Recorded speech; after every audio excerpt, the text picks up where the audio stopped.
You're up, Sarah. All right. Good evening, everybody. Welcome to the Independent Living in Niagara County's live discussion with Judith Heumann. I want to thank you for being here and joining us in this discussion tonight. I do hope that each of you have had the opportunity to watch Crip Camp, A Disability Revolution. This wouldn't be possible tonight without the Western New York Independent Living Board, the Independent Living in Niagara Council, Independent Living in Niagara County Council, and especially the Independent Living in Niagara County Public Outreach Committee. I want to thank them as well as our CEO, Douglas J. Uziak. We appreciate the hard work and dedication that goes into the volunteers that are part of my committee of public outreach and everything they do to volunteer with us. Independent Living in Niagara County is a part of the Western New York family of agencies, and we are located in Niagara Falls. And I'm very happy that everybody is able to be here with us tonight. So even if just for tonight, you're welcome to our rural community, if only just for tonight. So you know, Independent Living in Niagara County traditionally serves approximately 1,000 people with disabilities each year. And we do this in many ways. We work to educate, empower, and seek equality for all people with disabilities in Niagara County. And we're proud to have many programs that focus primarily on meeting people where they're at and setting goals for the consumer to meet them as we walk with the consumer in the process of reaching their goals. Today is a day that Independent Living in Niagara County has chosen to celebrate Disability Pride. This is a week of the biggest Supreme Court decision that affects people with disability rights, also known as the Olmsted versus LC&EW. I would normally talk to you a lot more about that at our annual family style picnic. However, as we all know, this year has not been normal, and it is not a time for us to be gathering together in large groups. So the Independent Living of Niagara County Public Outreach Committee decided that we wanted to do something different. And we wanted to go back to the very beginning of the movement. And we chose Crip Camp, A Disability Revolution, to allow us to take a broader look and have a greater understanding of the disability rights movement. We are honored tonight to be joined by Judith Heumann. Judy is an amazing author, and she's a pioneer of the disability rights movement, and she's an internationally known change agent. I could list her accomplishments for probably the next hour. But we are going to talk about them more. And I'm sure some of you have questions for her because I've been seeing just a sneak preview of some of the people joining us tonight. She was previously the director of the Department on Disability Services for the District of Columbia, where she was responsible for developmental disability administration on rehabilitation services for the administration. She's been working for over 30 years on the international front for people with disabilities. And as I said, I could honestly go on and on. So I'm going to introduce our facilitators for tonight, which include Todd Varick, who is our Chief Policy Officer, and Mark Shaw, the Systems Advocate for Independent Living in Niagara County. And I'm going to turn things over to them. Okay, just a couple of things on housekeeping. I do want as much of this time that we're spending with Judy to be hearing her questions from you. So I want to be able to make sure that you know about all the ways you can ask a question. You can type something into the chat box because staff is watching it. We'll read it for you. You can raise your hand and we'll unmute your line so that you can ask the question yourself. We may unmute some or all of the lines at some point to help facilitate communication. Okay, that's good. And I see, now I see the slide that Jillian put together for us. Jillian Moss doing logistics today. Wonderful ways to figure out how you can raise your hand and put stuff in the chat box. Okay. Jillian's going to let us know when there are questions because I don't have the organizer window. Can you handle that, Jillian? Thank you. Sure can. Thank you so much. Just to get started, Judy, quite a film. Well, I didn't make it, but I'm glad I'm in it. How did they convince you to be in it? Oh, it wasn't. So there are two directors. One is Jimmy LeBrecq and the other Nicole Newnham. Jimmy and I go back, oh my goodness, let's see, he was 15 and I was like 21. So we've been friends for many years. And he, as the film explains, is a sound engineer and a high-level sound engineer, award-winning sound engineer. And when he decided a number of years ago that he wanted to get into putting a film together about Camp Jened. Camp Jened was the camp that he went to when he was about 15. And he'd been integrated into regular school as a child, but had never spent any time with disabled peers. And so it was his recollection that there had been a film crew from the area where the camp was in upstate New York, in Hunter, New York. And he was able to track down the people who had brought these video cameras to Camp Jened, and they had about 5 or 6 hours worth of footage. And he asked, we were talking about what his vision was for the film. And yeah, I mean, he asked me if I would be in it. Of course I'd be in it. Because he was a good friend and because camp was a great experience and because the way they were laying out what they wanted to do, the people they wanted to interview, the stories they wanted to tell, seemed to me very important. Okay, I'm still waiting for the organizer panel to see if there are questions deliberately to ask you. So Mark, why don't you go to the next question? Well, as I was watching the movie, I was angered over a couple of different things. The head counselor digging holes so that the clumsy kids could trip and give everybody else to like laugh, I guess. That angered me. I just wanted your take on that. He was the director of the camp, and he was a tongue-in-cheek kind of guy. So I think, people who didn't know him could think that he was being serious, but he really wasn't being serious. He never was kind of serious, and unfortunately he passed away. And it wouldn't be uncommon that some of those guys had been smoking some weed. So I'm not sure if that could have also been, I don't know for a fact, but I do know for a fact that they did smoke weed.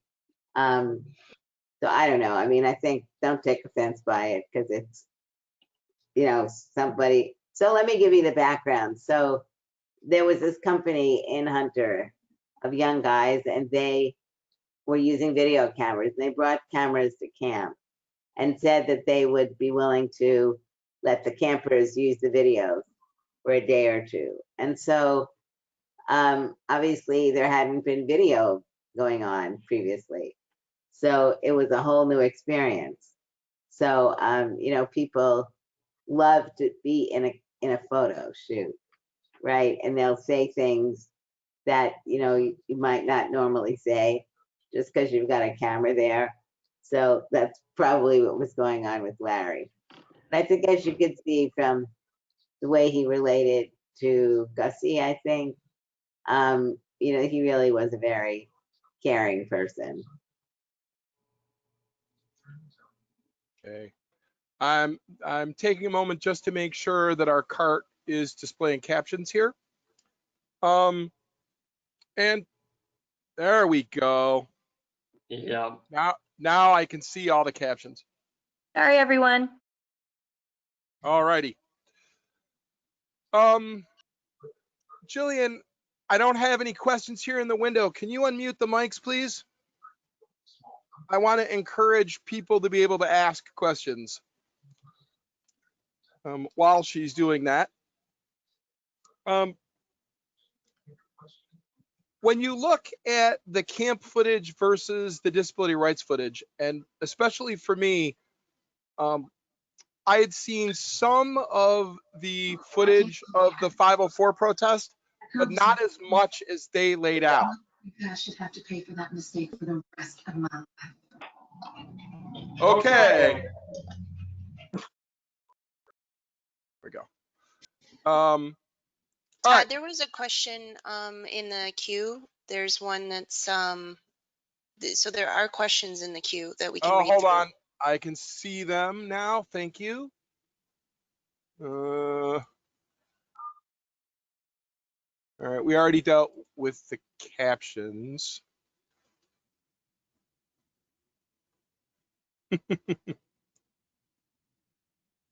Where's that next question, Stephanie? Oh, hold on a minute. There's another window. Because all I'm getting is requests for captions on my end. This is Stephanie. There's one from Mike Benson that asks, what year was the camp footage taken? 1971. That's easy.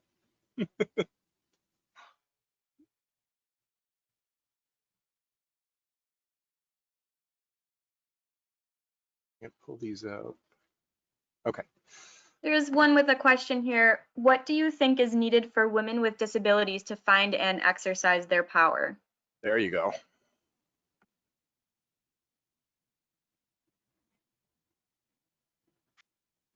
Judy? Yeah. Okay. What's the question? What do you think is needed for women with disabilities to find and exercise their power? Sorry, it was a little bleep. Well, I think for women to exercise, disabled women and women in general to exercise their power is to know your voice and to also be able to surround yourself at least with some other disabled women who have similar goals and aspirations and maybe similar barriers that they're trying to overcome.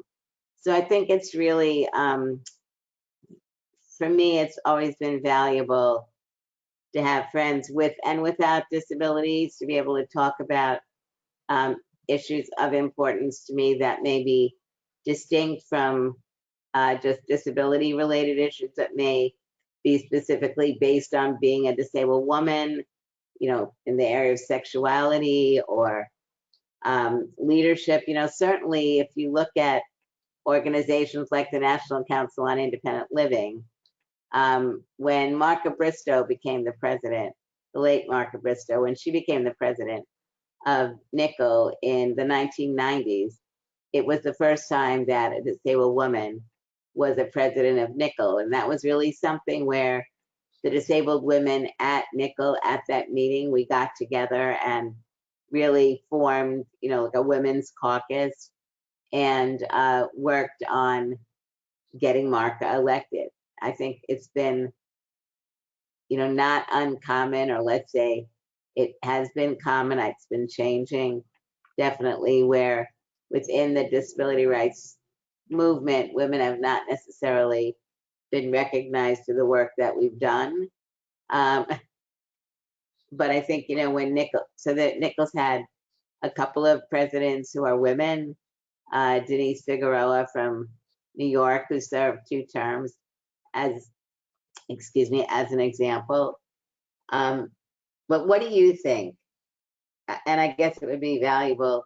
What are some of the issues that you or other women are trying to tackle? That goes back to the questioner.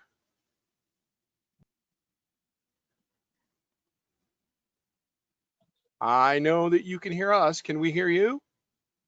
If you don't want to say anything, that's fine.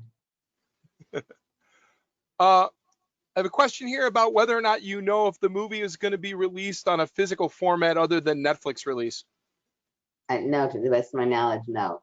It will not. Okay. But if you're not a Netflix user, then you can get 1 month free Netflix. I know people have done that. Some of them have then joined and some of them haven't, but you do have an option to be able to look at Netflix and view this and other films for free for a month. Ready?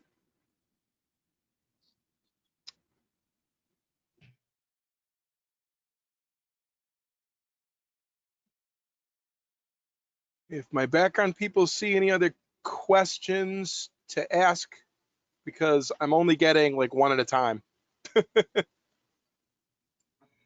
There we go. All right. And I have one here too when you're ready. So, Go, Sarah. Oh, all right. So one of my advocates just sent me a substantial paragraph. So let's see how I can do it reading. All right. So part of what I have to say is thank you for being here, as well as a question. So this is from one of my, one of the people I'm proud to work with. And she said, I watched your interview on the Daily Show and I appreciate your acknowledgement of people with invisible disabilities. I'm a person with invisible disabilities, and it wasn't until I began working at the Independent Living Center in Niagara County that I realized how much internalized stigma I had about how much I was always trying to hide who I really am. So the same question is for starting this movement and being part of the start of this movement that has allowed me to be an incredible freedom to be myself and truly enjoy and love my life and myself. And the question is, how did you know to reject the stigma, to feel part of, even though you were different? Do you think that it was your family of origin? Was it because it was the 60s and everybody was advocating? So I think, first of all, could you read the beginning part of the question? Sure, and I apologize because sometimes my reading out loud is not the best. No, it's fine. No, it's fine. I need to look at where it's been written also. How did you know to reject the stigma, to feel a part of, even though you knew you were different? Okay. Even though you were different? No, I just wanted to make sure. So I don't think it's right to assume that I did reject the stigma. I think it's something that evolves, certainly evolved for me, and still sometimes affects me because, you know, there are different forms of rejection that happen. And, you know, there are different like levels, right? Being rejected for a job like I was. So I don't know how many of you read the book. The book is called Being Human. And I think it's gonna be, is it posted? Yeah. So the book is Being Human. You can buy it, read it, or you can get it on audio. It's read by Ali Stroker, who some of you may know is the first disabled woman on Broadway, wheelchair user on Broadway, and she won a Tony Award. So she's a friend, and she was willing to read the book, so I'm very happy about that. But I think that people need to realize that me and any of us on this call tonight, either as interviewers or guests, stigma is something that hurts. And stigma is something that it would be great if each time we experience something, we were able just to kind of throw it off and say it doesn't affect us. But I think the cumulative effect of stigmatization, ableism, whatever you may call it, rejection, is painful. And it doesn't mean you allow yourselves to be kind of broken up because of it. But I think it does mean that each time it happens, I respond to it differently. And sometimes I'm very challenged by the rejection or the insult or the ignorance, the avoidance, the not seeing that I'm there when I'm there. And I'll just, I'll respond differently. So the time that an airline, so I was flying with a friend of mine and everybody had gotten off the plane and I was waiting for my wheelchair.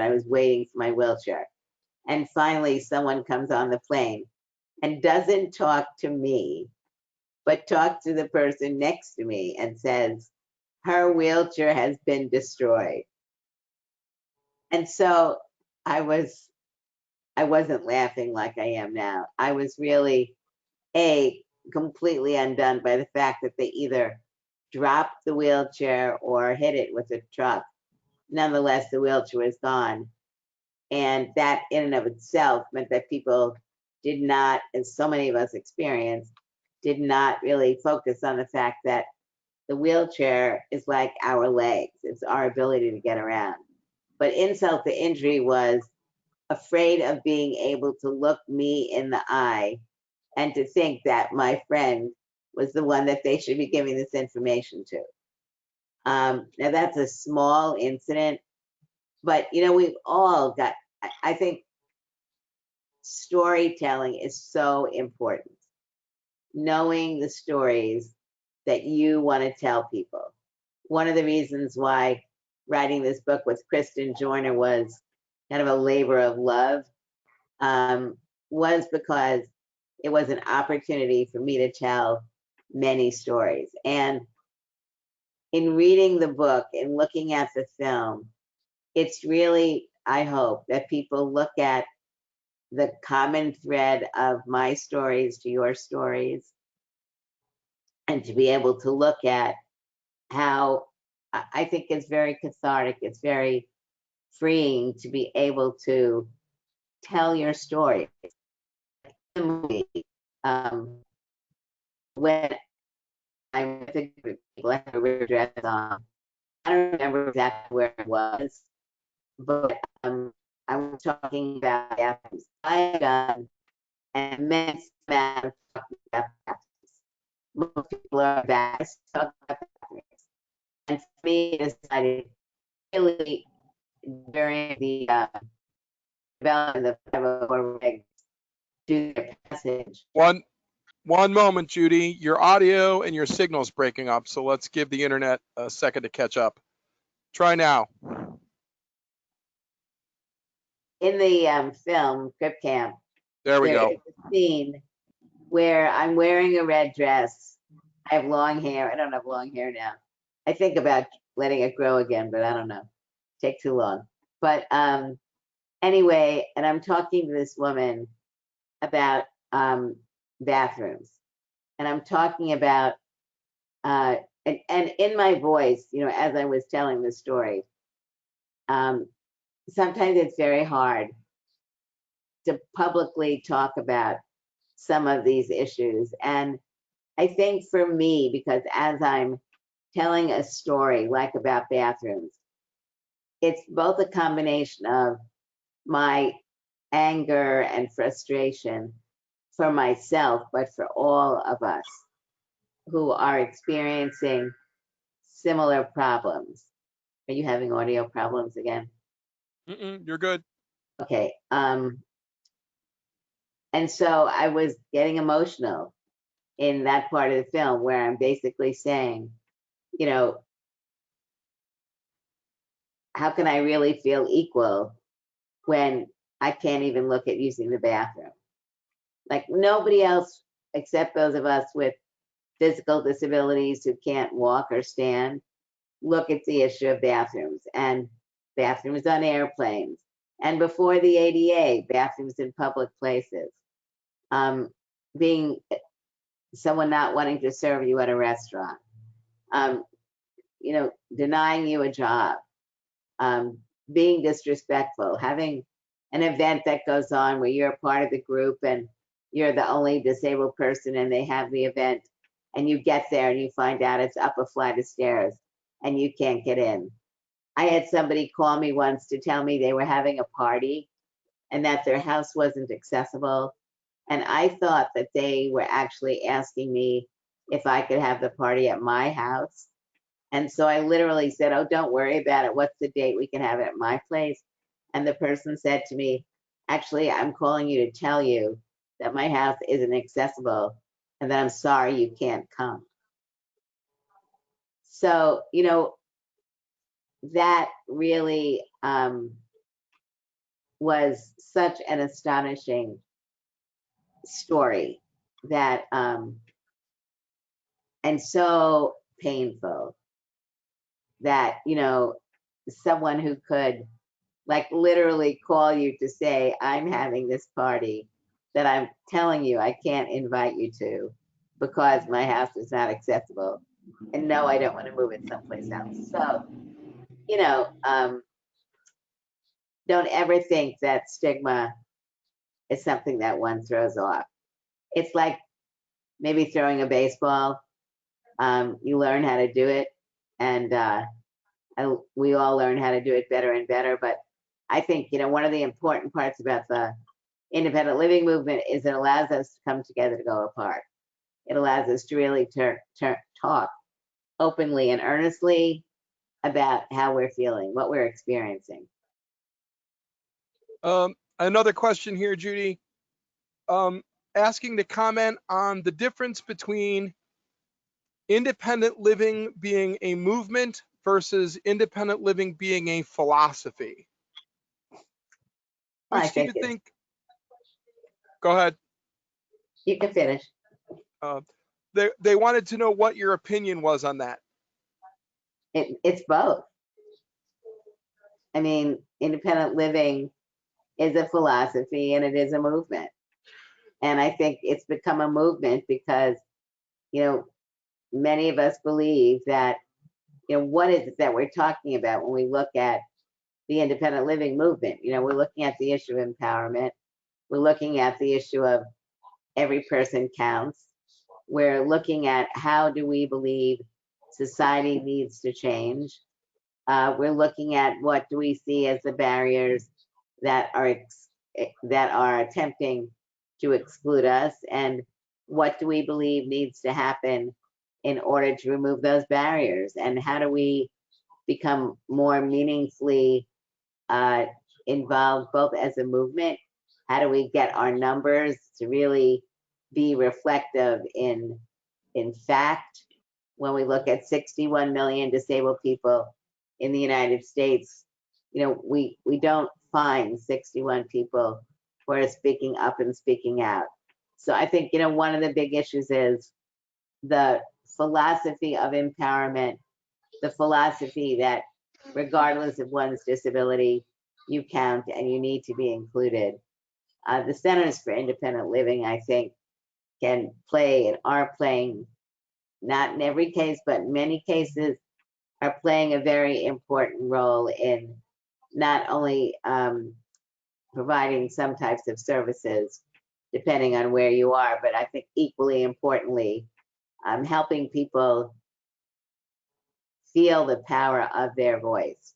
And their voice doesn't necessarily mean verbally speaking like I am, through a communication board, through sign language, through someone else helping to communicate your message, but recognizing that you count and you make a difference.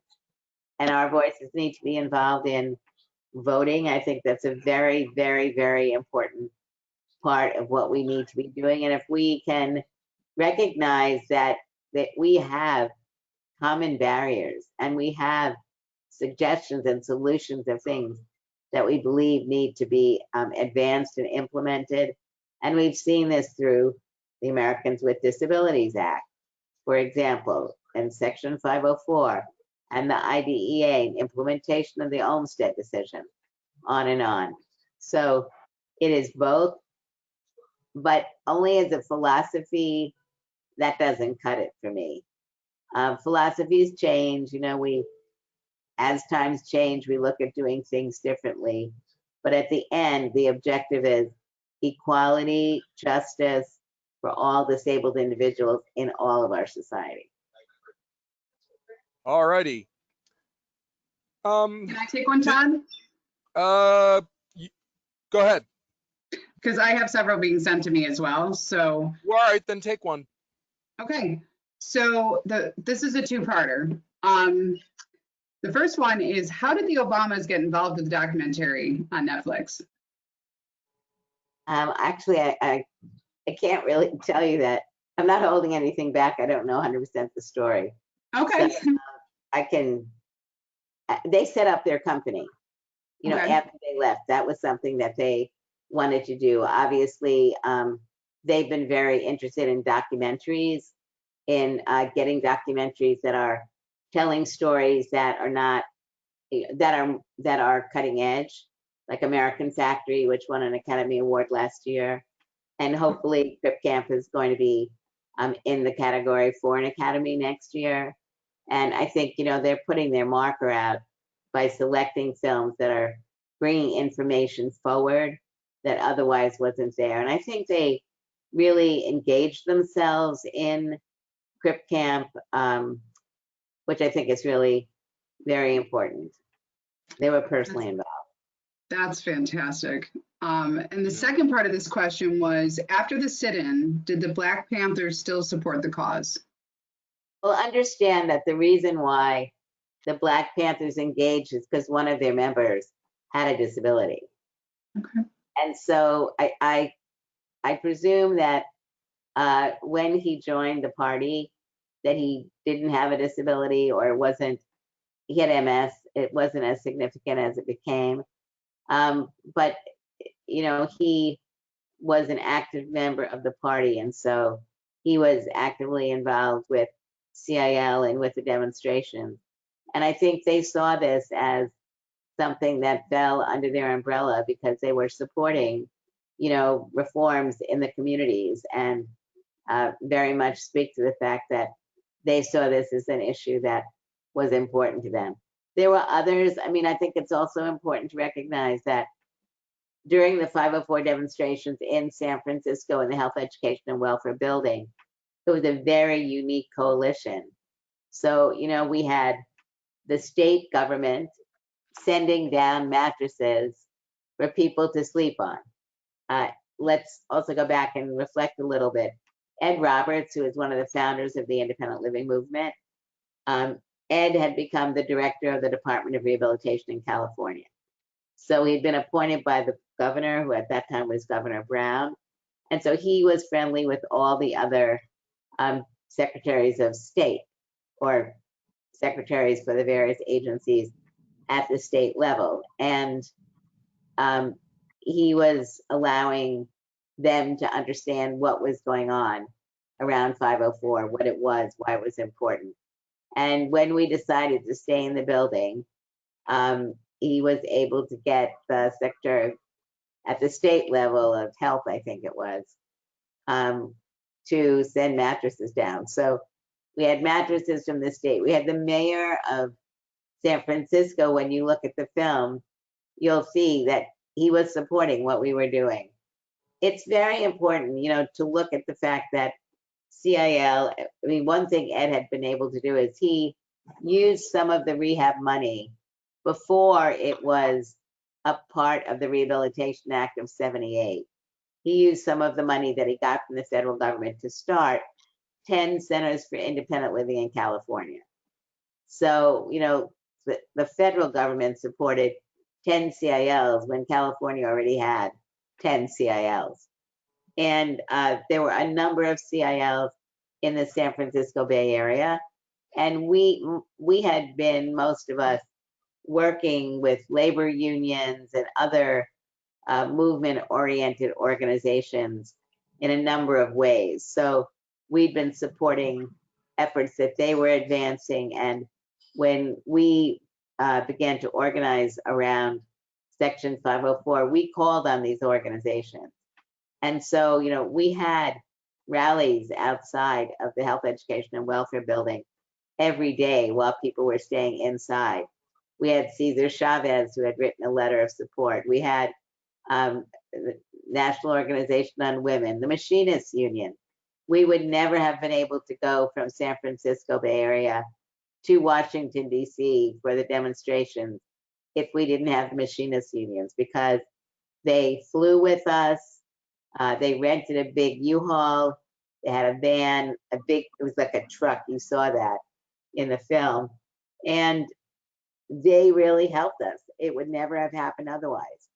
And so, we had Glide Memorial Church and an organization called Swords to Plowshares, which was an anti-war organization, and many, many other groups that were progressive groups and really understood civil rights and understood the importance of 504. Sorry, my answers, I give you long answers and then you can take what you want, but a little bit of history. That's all right, Judy. Peggy, or actually, Carling Barry wanted to ask, this is a question about the international disability rights movement. Do you think the disability rights movement in the United States is farther ahead than in the UK or Canada?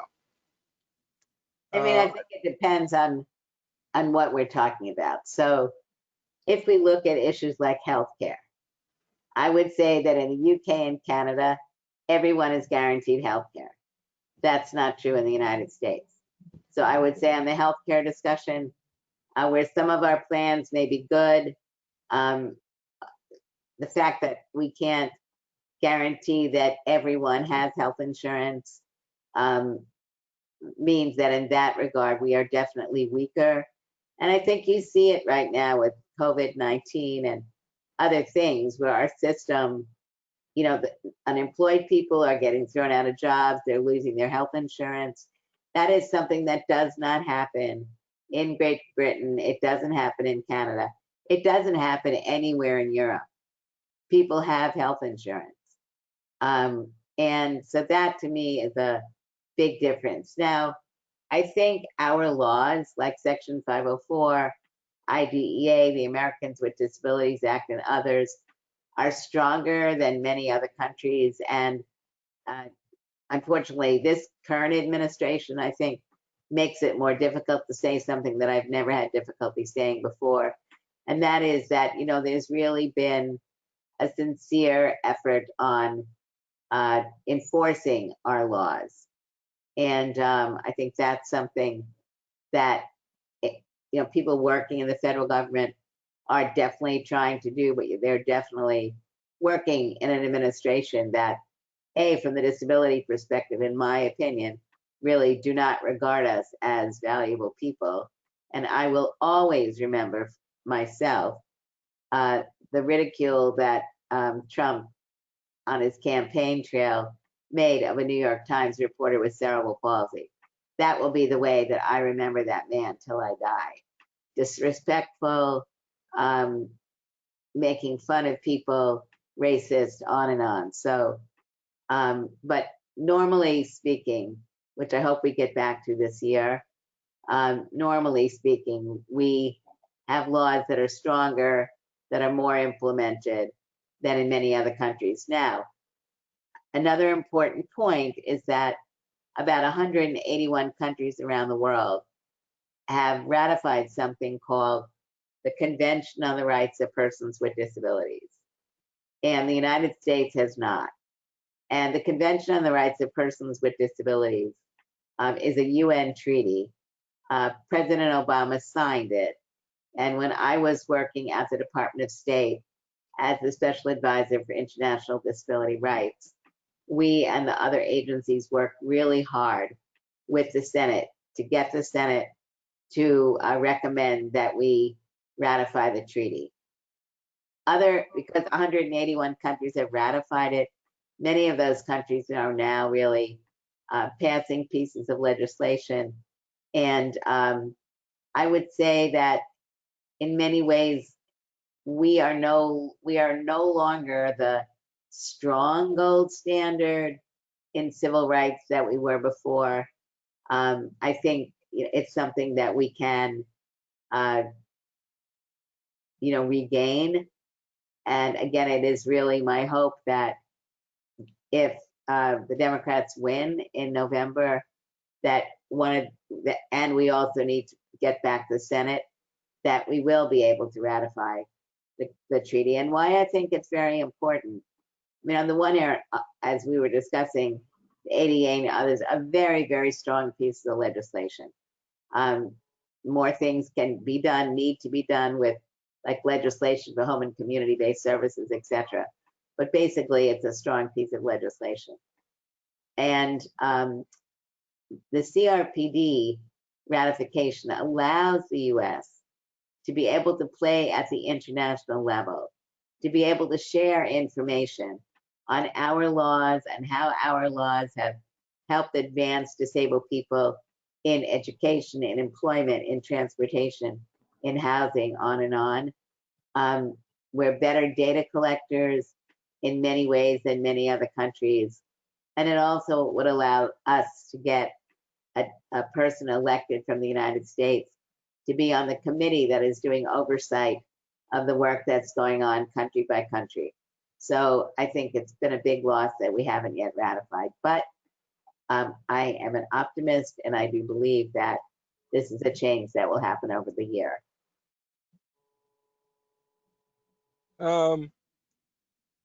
Roger wants to Hi, ask Roger. how you think things have changed over time. Do you think they're the same? Do you think they're different? What do you think are the major differences between the time of the film and say now? And I know that's a big question for a Well, big the answer. film is, okay, so the film covers like, what, 50 years? And I think, I don't know how old you are, Roger, so, and you know, I'm very glad that we can do all these virtual things, but I have to say, I really miss seeing everybody and being able to ask questions when you're asking questions. And anyway, in my life, I was born in 1947. Obviously, there have been amazing changes, you know, so, and those changes are little things and big things. So a motorized wheelchair, they were not available like they are today. So in the 1960s, they were just coming out. And so my ability to get a motorized wheelchair, and many, many people in the United States who need them to be able to get a motorized wheelchair or a scooter, has made a dramatic impact on our lives. Coupled with the fact that laws like 504 and the ADA and laws in New York State and New York City and others are even stronger than some of the federal laws. So when I was growing up, I took voice classes for a number of summers in Manhattan. I lived in Brooklyn, but I would go to Manhattan. I would stay at a friend's place, and the classes were like 20 blocks away. And I literally had to drive my wheelchair. I had a motorized one at that point, but I literally had to drive my wheelchair in the street because there were not many curb cuts. And so I was, I guess you could say, young and foolish. And there I was with, I mean, I was, you know, the city.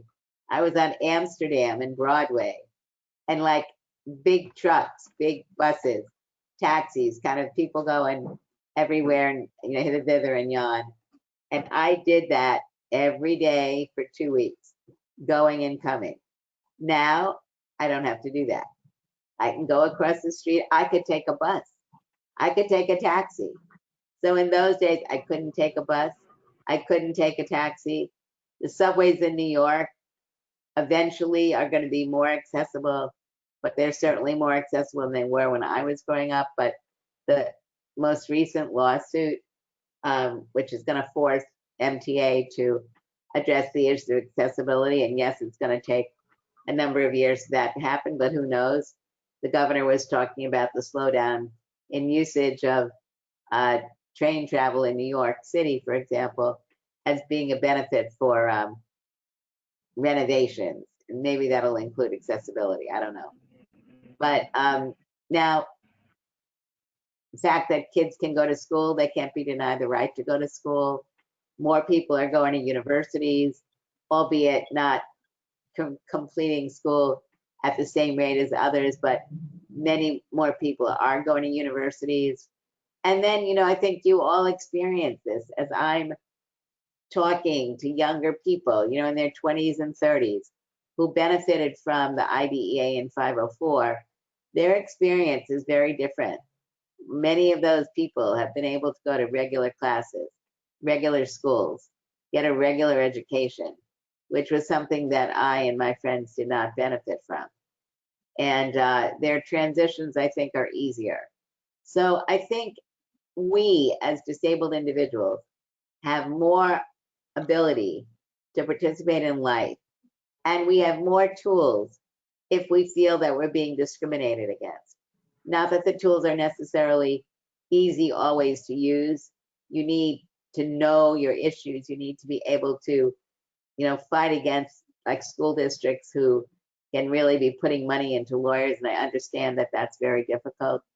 But those types of things are changing. I would say there are a number of things that we still need to be working on.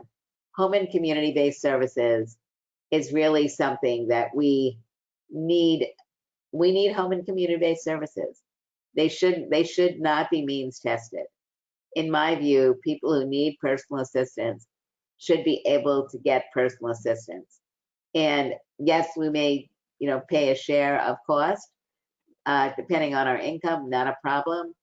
But I think the fact that we don't have a good, reliable personal assistance services program with choice, where people can choose the people they need, train the people if we want to train people by ourselves, and be able to pay people directly if we wish to, is a major issue. And because I think it really, it disempowers us. The availability for sign language interpreters, the availability for materials in Braille, accessible technology, appropriate supports for people with intellectual disabilities, mental health disabilities. There are major issues that have not been addressed, which continue to make it more difficult for us to really become fully integrated. And in the area of employment, obviously employment before COVID was a very big issue of concern because the unemployment rate for disabled people is so much higher than for disabled people. And so I think, for me, some of my real concerns are the impact of COVID, not just the day-to-day impact of COVID, our vulnerability to become infected, and need to ensure that we're going to get the right services, that people who are working for us have the right protections, on and on. But whether or not, as our states and local communities and businesses are going to be going through various forms of changes, depending on how long COVID goes forward, etc., we need to be demanding. We need to take the independent living movement and its philosophy and make it work. We need to make sure that candidates that are running for office in November hear our voices. Your CIL can't endorse a candidate, but your CIL can absolutely put forward questions to candidates for your city council, your county, your state legislative body, federal. There will be stuff certainly going at the federal level, but I think it's very, very important that people running for office know who you are. They know that you are helping to ensure that people are registered to vote. They know that you have opinions as individuals and that you are going to be asking what their opinions are. What do they believe about Medicaid and personal assistance services? Who is the better of the candidates? You're probably not going to get a lot of them that really understand the issue enough. But I think it's really a dynamic discussion that needs to continue to crescendo. And I think it's really important that we are publicly talking to these individuals, getting them to understand what these issues are for us, and that they can no longer be put to the sideline. And that includes wages for workers, that workers are getting appropriate wages so that they feel respected in the work that they're doing, and that we can get the most qualified people working for us. I could go on and on. So yes, progress, yes, much more to do. And you need to define also for yourself, how is your life on a day-to-day basis? How do you want your life to be better? What needs to change? Are there other people in your community like you, the CILs and other groups, who share a similar vision? How do you get that vision out? Who's running, op-eds? Who's going to editorial boards? Who's going in and making sure that you're meeting with every candidate? Those are the things that I think are really critical. We must be more activist. And we must be fighting, not just in our own state. I mean, when you look at the fact that 28 million people are being thrown off of their health insurance, that gets back to what we were talking earlier. In addition to the people who already didn't have it, because some of the states did not expand Medicaid so they would be able to get the services they need. We need to tell our stories. You need to be working with NPR, you need to be working with PBS, you need to be working with your networks locally.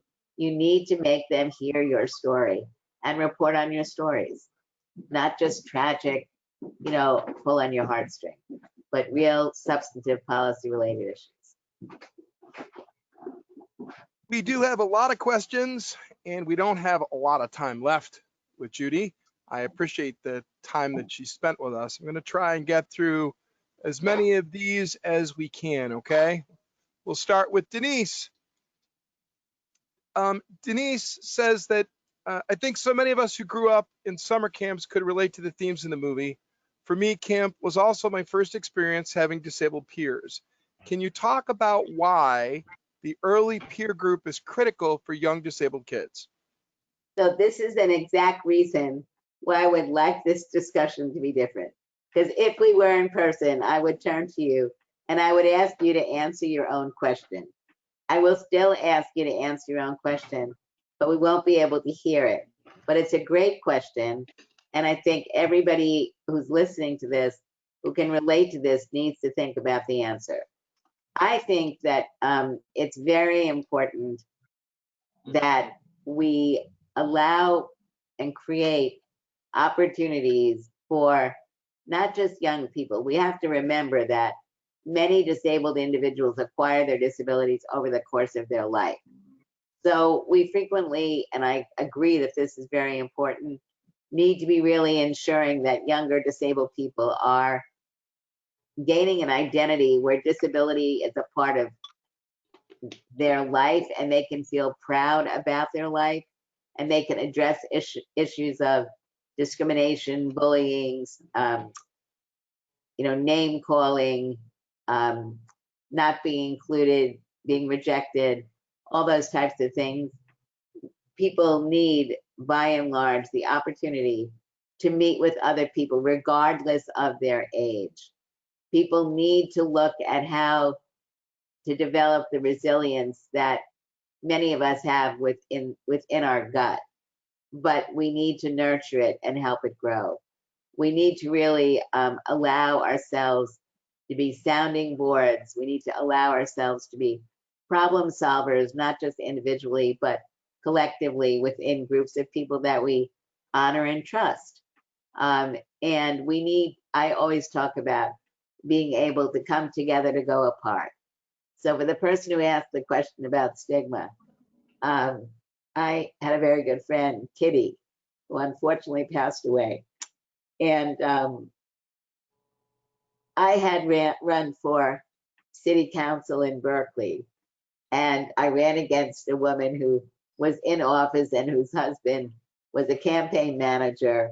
I had a manager who stole money, and it was like just terrible. But it was a great campaign. I really enjoyed it. And losing the first time is not a big deal. But I never ran again.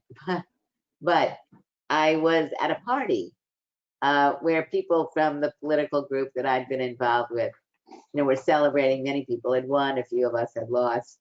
And they were talking about what to do after the party. And it was very clear as the discussion was going on that while they were talking about wanting to go to the movies, they were not including me in the discussion. And, getting back to this question of stigma and how you deal with it, I just found my spirit stepping out of the group. I just felt like I didn't want to be we need to make sure the theater is accessible. I just didn't want to do it. And I called my friend Kitty and I said to her, "Am I a Martian?" And we had this great discussion. And I said, I felt like I was a Martian. I was like so different, but of course I wasn't. but it feels itself, very painful to be ignored. And it was very much like the time when this person called me to say, sorry, I'm having a party at my house, it's not accessible, and no, I don't want to change it, you can't come, but I wanted you to hear it from me directly.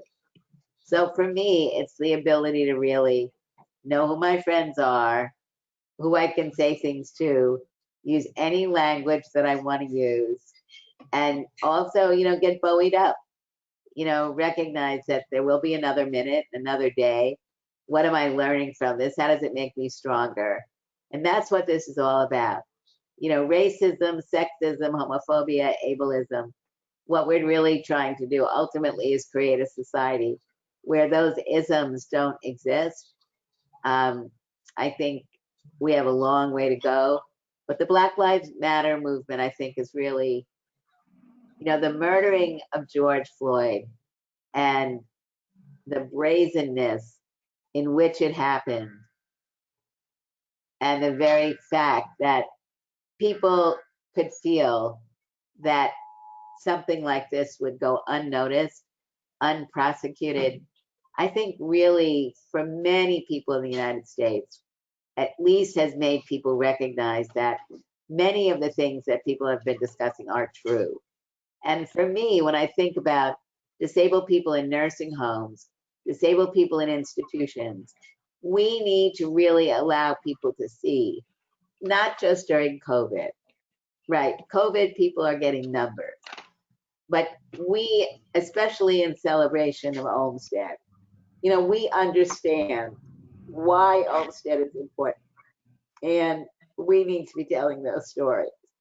And we need to be bringing people to these institutions to really allow people to see that we don't want to live there, they don't want to live there, no one should be forced to live there.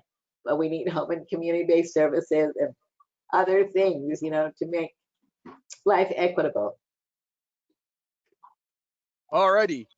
I've got a question here that's so long, I'm not comfortable attempting to read it accurately. Jillian, can you unmute Bianca's mic for me?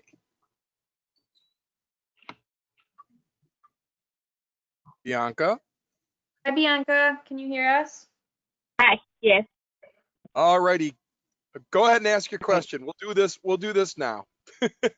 I'm going to attempt to read my own question. So, given the effectiveness of rally and protests that we're seeing some of now with both the positive and negative effects through the Black Lives Matter movement, it gets noticed. It makes change happen. It allows priorities and rights of people to be visible and no longer be ignored. The ADA was a reality that was not that long ago, really, when we think about history. And while great progress has been made and achieved, especially thanks to relentless advocates like you, Judy, and I have benefited from some of that progress, but there's also so much ahead of us in thinking of preparing the next generation and this current generation of advocates. Change still needs to happen, both culturally within service systems and within society.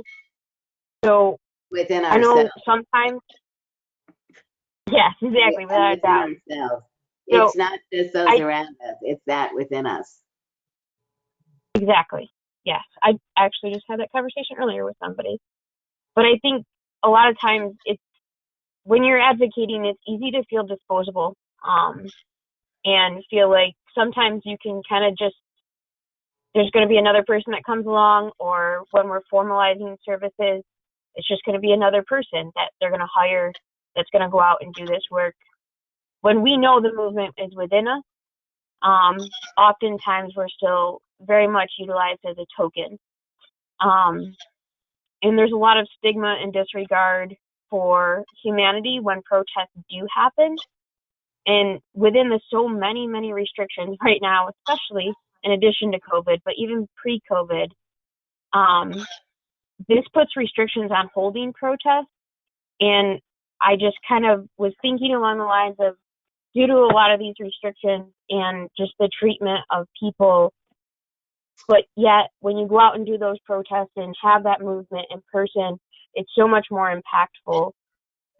I guess, what do you foresee changing within the typical rally or protest, if anything at all, for the future? And do you foresee us needing to recreate the significance of physically showing up and self-sacrificing as has happened and you have been a part of in order to create change that's needed?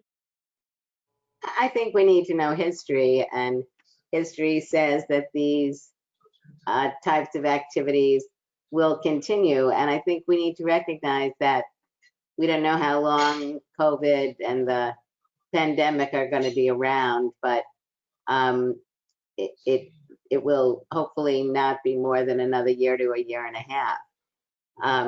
I have not gone out and participated in any of the demonstrations because I have a respiratory condition and I'm 72 years old, and I really decided that I was not going to put my life at risk like that. However, I am expressing my views through social media and various ways. So, I live in the District of Columbia, where unfortunately we have no senator and no voting congressional person, but you don't. And so there are many ways that without being able to be on the street, you can exercise your voice. You can make phone calls, you can write letters, you can call your representatives, you can work with the CIL and other organizations to come up with positions. You can put letters of support out, supporting efforts that are going on. You can be involved with your local communities in the reforms that are going to be pushed forward. You can also be and need to be involved in what's going to go on with your budgets, because COVID is taking a huge amount of money away from programs. I think we also need to not just look at the moment, we really need to be looking more broadly.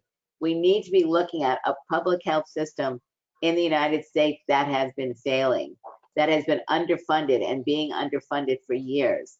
And we typically don't look at these things. And it's not us as disabled people, it's in general. But I think really now, we've got to change the discussion. Healthcare has got to be a right. No one can be uninsured. Our healthcare system needs to be working more collaboratively. CDC and organizations like that need the support that they need now, and we need to look at where the failures have been, where the defunding has been. I'm a very strong believer in a strong government, strong state government, strong federal government, strong local government. There are good people there working in governments, and they have the interest of people. And sometimes things become too bureaucratic. I completely understand that, but we can fight the bureaucracy. There are ways of looking at making sure that we don't have the degree of bureaucracy that exists in many places. So I don't believe in throwing out the baby with the bathwater. I do believe that in a democracy, we need to be expressing ourselves. Another thing that I think is very important is our local newspapers, our local media markets, and how those are failing, because money is coming out of the systems. Papers are closing. Journalists, we don't have the same number of journalists as we had before, and we are not speaking up and out about that. And I think that's all very important. I mean, we can be having, new ways of social media, of course, but the bottom line is, if we don't have a robust system of media, of reporting, then our ability, not just our ability, but the ability to get the voices of people who are experiencing marginalization and discrimination, those stories don't get told. And then you need a graphic story, which we never should see again, like George Floyd being killed, when there are so many stories that have been going on, really, when you really look in our history, for hundreds of years. One more question. Okay, well, just give me two more if you'd be so kind. One, I do have to read because the person will be reading the captioning to get the answer. Can you talk a little bit about the divide between the deaf community and the disability community, Judy? And then we'll get ready for the last question. I don't know that there's a divide.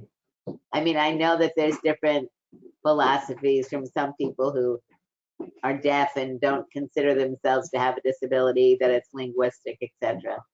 And I'm not going to get into an argument on that. At the end of the day, deaf people benefit from the ADA and from 504 and from IDEA, and deaf people want to be able to benefit from these pieces of legislation. They want to be able to get the education and jobs that they need.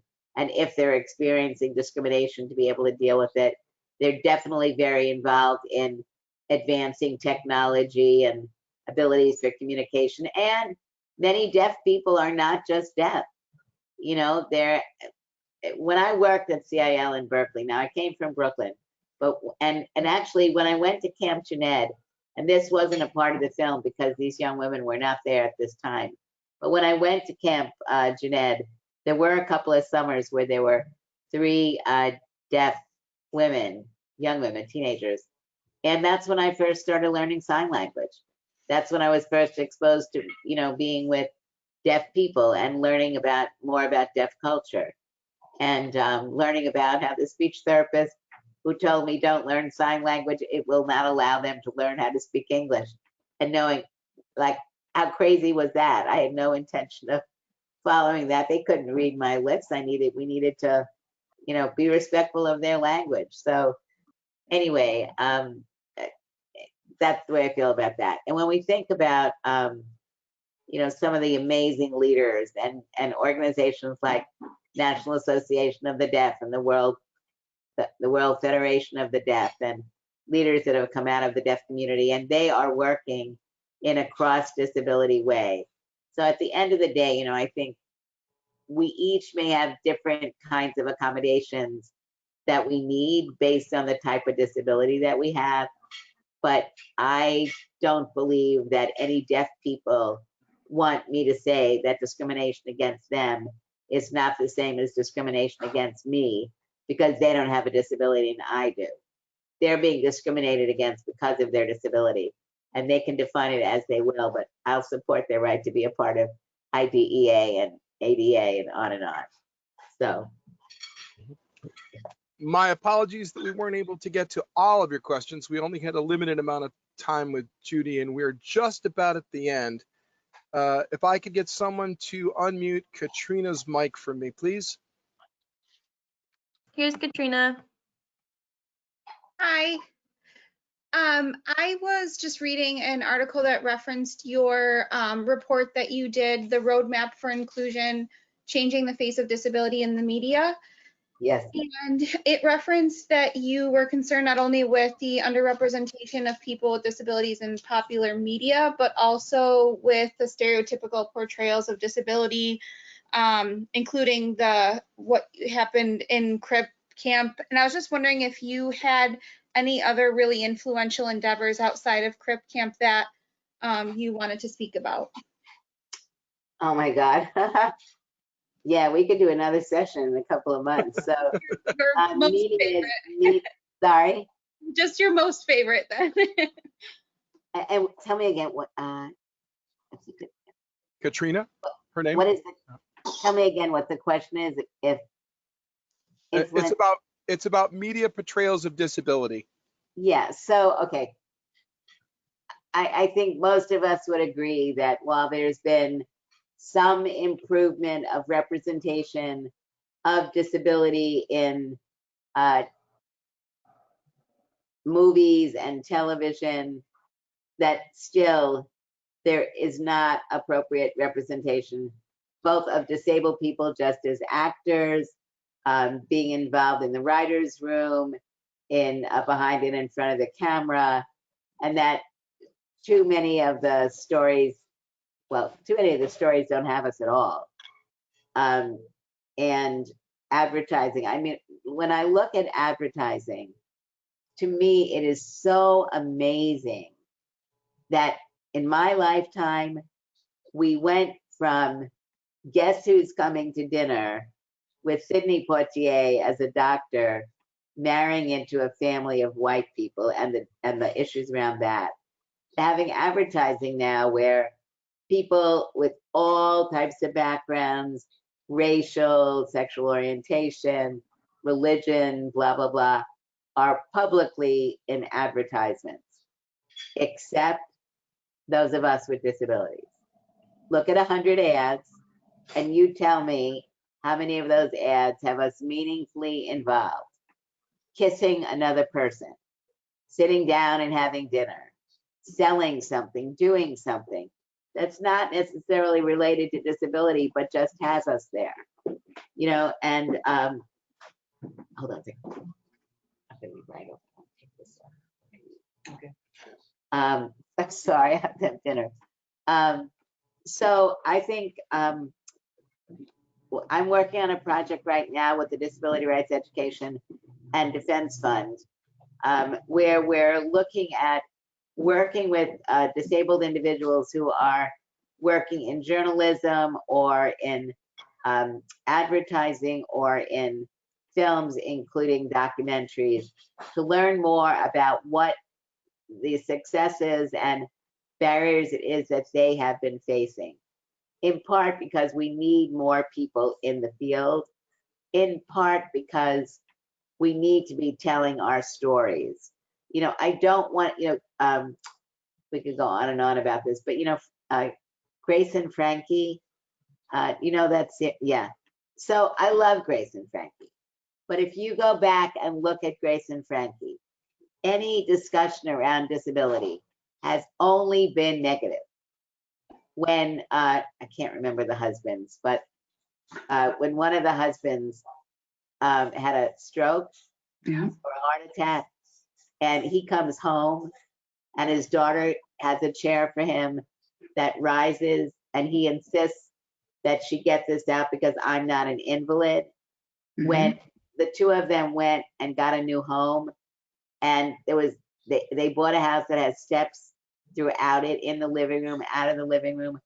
Those are kinds of things that are, in my view, terrible, because A, these are influential people who are talking about things that happen in people's lives, whether you're younger or older, but looking at ways that you can stay living in your house and how you can discard this. And we know in many cases, you know, then you see this whole part of the series where Jane Fonda can't get off the toilet. And they're trying to, you know, design these toilets that will rise. Well, the reality is it would have been, it's very funny to watch it, but there are things that are out there, and it would have been great opportunity to kind of, you know, not only talk about the fact that she didn't know about all these things that were out there, trying to create all these things, but there are already toilet seats out there that will rise. They were invented, I think, in Japan, you know, so there are things there, and empowering, acknowledging that one should not be embarrassed. And it gets back to whoever asked that question about stigma. We need to get, not just us, but the society overall, to recognize that disability is a natural and normal part of life. And as such, as you get older, there are certain things that may be happening. And if we don't look at accessibility as something which is only for a smaller population, but if we're really looking at as something which universally designed and benefits all, and I think we must be spending more time really getting non-disabled people to understand that we are encouraging them to join our fight, because we are there to help them stay in place, to be able to maintain their dignity and their voices, not to look down at us and us not to look up or down at them, but for us to look at, we have a mutual benefit from working together. I really thank you for this, guys. It was great, Sarah. Thank you for doing it, and Todd and everybody else, and we can do it again. Thank you so much for coming, Thank and you we so would much. love to have you come back, especially after some of that media stuff you were talking about. We'd love to have you back. Thank you. Have a great ADA and keep up all your good work. Thank you so much, Judy. It was a pleasure. Yes, great. Thank you, guys. Thank you. Bye. Over now.